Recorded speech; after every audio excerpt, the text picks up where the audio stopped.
بسم اللہ الرحمن الرحیم۔ سنن نسائی کی روایت ہے، حضرت حفصہ رضی اللہ تعالیٰ عنہ سے روایت ہے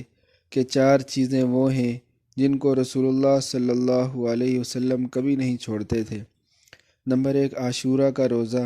نمبر 2 عشرہ ذی الحجہ یعنی یکم ذی الحج سے لے کر یوم عرفہ کی 9 ذی الحج تک روزے رکھتے تھے، اور نمبر 3 ہر مہینے کے 3 روزے جن کو ایام بیز کہا جاتا ہے، اور نمبر 4 فجر سے پہلے جو 2 سنتے ہیں ان کو کبھی نہیں چھوڑتے تھے۔ تو اس حدیث کا مطلب یہ ہے کہ یہ چار چیزیں اگرچہ فرض یا واجب نہیں ہیں، لیکن رسول اللہ صلی اللہ علیہ وسلم ان کا اتنا اہتمام فرماتے اور ایسی پابندی فرماتے تھے کہ کبھی ان کو ترک نہیں کرتے تھے۔ اور اسی طرح ترمذی کی روایت ہے، حضرت ابو ذر غفاری رضی اللہ تعالیٰ عنہ سے روایت ہے کہ رسول اللہ صلی اللہ علیہ وسلم نے مجھ سے فرمایا کہ اے ابو ذر،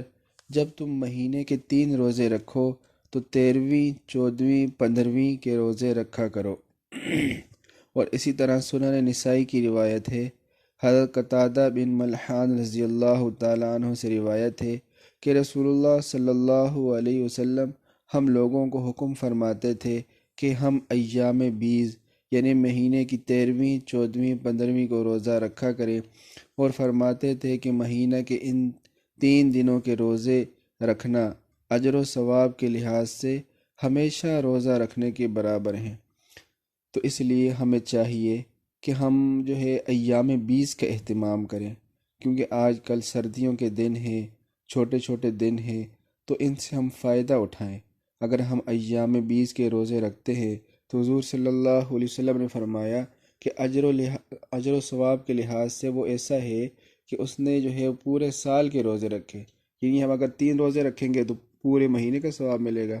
اور اسی طرح اگر ہم ہر مہینے میں 3 روزے رکھا کریں گے تو ہمیں پورے سال کا ثواب ملے گا۔ تو اس لیے ہمیں چاہیے کہ ہم ان دنوں سے فائدہ اٹھائیں۔ یقیناً اللہ تبارک و تعالی جو ہے ہمارے ان روزوں کو قبول فرمانے والا ہے، ہماری عبادت کو قبول فرمانے والا ہے۔ تو اس لیے یہ صحت کے لحاظ سے بھی جو ہے اچھے ہیں، اور جو ہے